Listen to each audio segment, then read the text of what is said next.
तो हेलो दोस्तों, कैसे हो आप सभी। तो जैसे कि आप लोग देख पा रहे हैं जीएस गुलसर की क्लास। तो आज हम लोग इस वीडियो में पढ़ने वाले हैं कक्षा 8 के लिए भूगोल की पाठ्य पुस्तक जिसका नाम है संसाधन एवं विकास। ठीक है, तो चलिए आज हम लोग स्टार्ट करने जा रहे हैं 3 चैप्टर।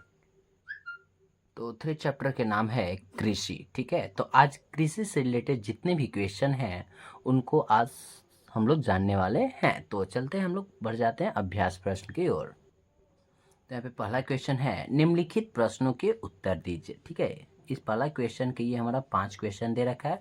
इन सभी को क्या करना है, हम लोग को उत्तर देना है। ठीक है, तो पहला क्वेश्चन है, कृषि क्या है।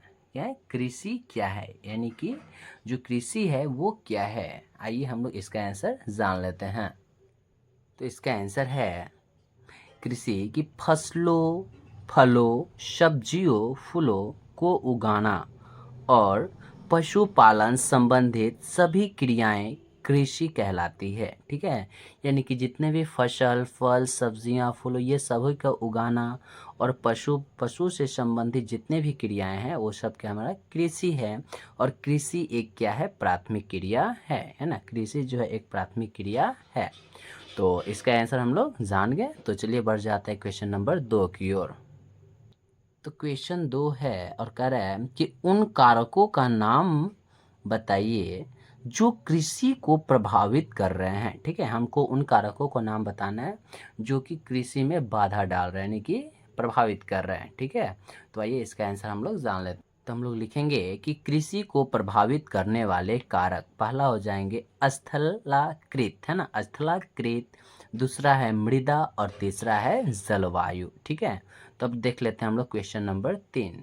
क्वेश्चन नंबर 3 है, स्थानांतरित कृषि क्या है, इस कृषि की क्या हानियां हैं। तो आइए इसका भी आंसर हम लोग देख लेते हैं। तो इसका आंसर है कि स्थानांतरित कृषि में वृक्षों को काटकर और जलाकर भूखंड को साफ किया जाता है। यानी क्या किया जाता है कि ऐसे प्रकार के, यानी कि कृषि को क्या करते हैं हम लोग, वृक्षों को काट देते हैं। ठीक है, उनको जलाकर भूखंड को साफ कर दिया जाता है। तब राख को मृदा में मिलाया जाता है और फलों को उगाया जाता है, फसलों को उगाया जाता है। भूमि की उर्वरता की समाप्ति के बाद यह भूमि छोड़ दी जाती है। ठीक है, यानी कि क्या करते हैं, जब एक ही जगह पे, जब मतलब हमेशा क्या करते हैं, जब फसल उगाने लगते हैं तो वहाँ की जो उर्वरता शक्ति है वो समाप्त होने लगती है। तब क्या करते हैं हम लोग, उसको छोड़ देते हैं और कृषि नए भूखंड पर चला जाता है। ठीक है, अब क्या करते हैं हम लोग, दूसरे जगह पे हम लोग कृषि करने लगते हैं। इसे कर्तन एवं दहन कृषि भी कहा जाता है। तो अब हम लोग देख लेते हैं इसका हानियाँ। तो हानियाँ है मृदा अपरदन होता है। ठीक है, यानी कि ऐसे कृषि से क्या होता है, मृदा अपरदन होता है। दूसरा है वनों का ह्रास होता है, यानी कि वनों को जब हम काट के ही ना करते कृषि तो वनों का भी क्या होता है, ह्रास होता है। अगला है पर्यावरण प्रभावित होता है। जो पर्यावरण है वो प्रभावित होता है क्योंकि जो पर्यावरण है वो वनों पर ही आधारित है। ठीक है, तो जब वन ही का जब ह्रास हो रहा है तो पर्यावरण कैसे सही रह सकता है। ठीक है, तो इसका हानियाँ भी हम लोग जान गए। तो अब हम लोग बढ़ जाते हैं क्वेश्चन नंबर 4 की ओर। तो क्वेश्चन नंबर 4 है, रोपण कृषि क्या है। ठीक है, तो रोपण कृषि के बारे में आइए हम लोग जान। तो रोपण कृषि पहला है कि रोपण कृषि वाणिज्य कृषि का एक प्रकार है। ठीक है, यानी कि वाणिज्य कृषि का एक प्रकार है। दूसरा है कि इसमें बड़े पैमाने पर श्रम और पूंजी की आवश्यकता होती है। ठीक है, यानी कि ऐसी कृषि में क्या होता है कि बड़े पैमाने पर और श्रम और पूंजी, यानी कि इसमें अधिक मेहनत लगता है और एक पैसा की आवश्यकता होता है। अगला है कि इसमें वैज्ञानिक विधियों को उपयोग किया जाता है। ठीक है, यानी कि इस प्रकार की कृषि में वैज्ञानिक विधियों का भी उपयोग करना पड़ता है। अगला है कि इसमें मुख्यतः चाय, कहवा, काजू, रबर, केला आदि की एकल फसल उगाई जाती है। ठीक है, यानी कि आप लोग समझ ही गए होंगे इसका आंसर। ठीक है, तो अब हम लोग देख लेते हैं क्वेश्चन नंबर 5। तो क्वेश्चन नंबर 5 है, सरकार किसानों को कृषि के विकास में किस प्रकार मदद करती है। ठीक है, जो सरकार है किसानों को कृषि के विकास में किस प्रकार मदद करती है। तो आइए इसका भी आंसर हम लोग जान लें। तो इसका आंसर है कि सरकार द्वारा किसानों के बिखरे खेतों को चेकबंदी द्वारा एक स्थान पर एकत्रित किया जाता है। यानी कि जितने किसानों का क्या होता है, जो बिखरा हुआ खेत है उसमें चेकबंदी द्वारा एक स्थान पर एकत्रित किया जाता है। अगला है सरकार किसानों को उर्वरकों, कृषि उपकरणों तथा कीटाणुनाशकों के लिए आर्थिक सहायता प्रदान करती है। ठीक है, यानी कि जो सरकार है किसानों को जो उर्वरता शक्ति है, जो उर्वरता है कृषि उपकरण, वो क्या करता है, उससे सहायता प्रदान करता है। अगला है किसानों को उच्च उपज देने वाले बीज तथा उर्वरक आदि उपलब्ध कराकर उत्पादन बढ़ाने में सहायता करती है। तो इसका भी आंसर हम लोग जान गए। तो अब लोग बढ़ जाते हैं क्वेश्चन नंबर 2 की ओर। तो अब 2 है, सही उत्तर को चिन्हित कीजिए। ठीक है, यानी कि यहाँ पे 2 क्वेश्चन दिया है, इनके ऑप्शन भी दिए हैं, इसमें जो सही है उनको चिन्हित कर देना है। पहला है उद्यान कृषि का अर्थ। ठीक है, तो उद्यान कृषि का अर्थ होता है फसलों व सब्जियों को उगाना। तो इसका राइट आंसर हो जाएंगे घ। अगला है सुनहरा रेशा से अभिप्राय है। ठीक है, जो सुनहरा रेशा है उससे क्या अभिप्राय है। तो सुनहरा रेशा से अभिप्राय है हमारा पटसन। ठीक है, अगला है कॉफ़ी का प्रमुख उत्पादक है। तो कॉफ़ी का प्रमुख उत्पादक हो जाएगा ब्राज़ील। तो अब हम लोग देख लेते हैं क्वेश्चन नंबर 3 को। तो क्वेश्चन नंबर 3 में कह रहा है कारण बताइए। ठीक है, पहला है कि भारत में कृषि एक प्राथमिक क्रिया है। इसका क्या बताना, हम लोग को कारण बताना है। तो आइए हम लोग इसका आंसर जान लेते हैं।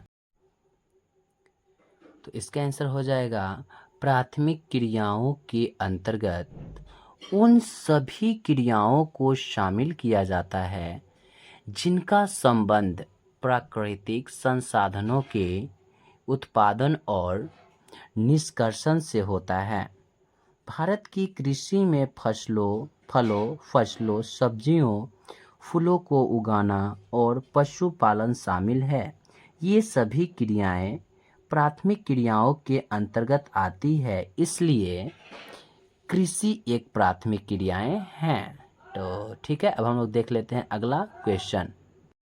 तो अगला क्वेश्चन है विभिन्न फसलों विभिन्न फसलों विभिन्न प्रदेशों में उगाई जाती है। इसका भी कारण हम लोगों को बताना है। तो इसका आंसर हो जाएगा विभिन्न फसलों विभिन्न प्रदेशों में इसलिए उगाई जाती है क्योंकि विभिन्न प्रदेशों में स्थलीकृत मृदा और जलवायु विभिन्न होती है। ठीक है, यानी कि विभिन्न स्थलीकृत मृदा और जलवायु में विभिन्न फसलें ही पैदा होती है।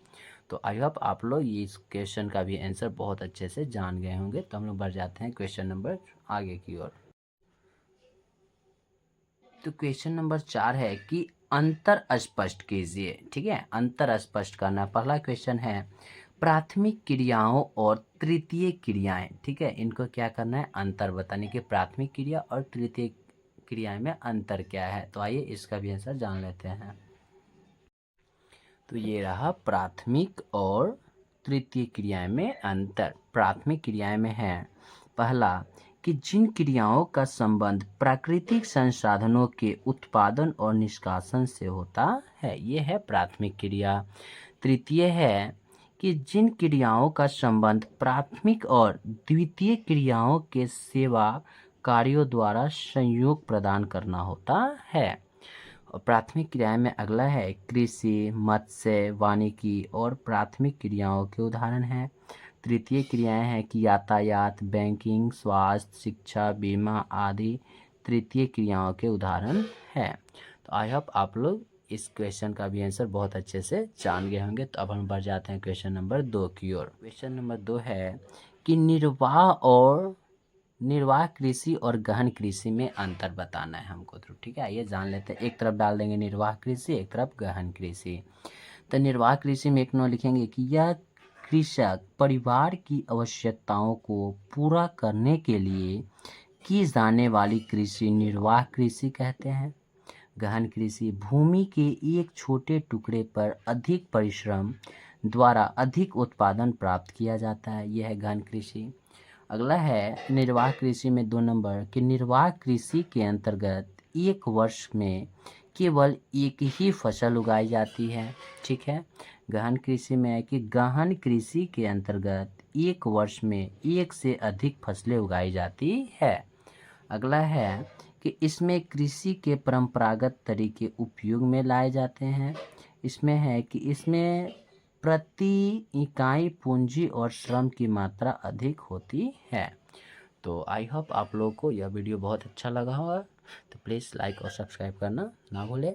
साथ ही बेल आइकन को प्रेस कर ले ताकि सबसे पहले जब न्यू वीडियो अपलोड करें तो नोटिफिकेशन आपके पास जाए। तब तक के लिए जय हिंद, जय भारत।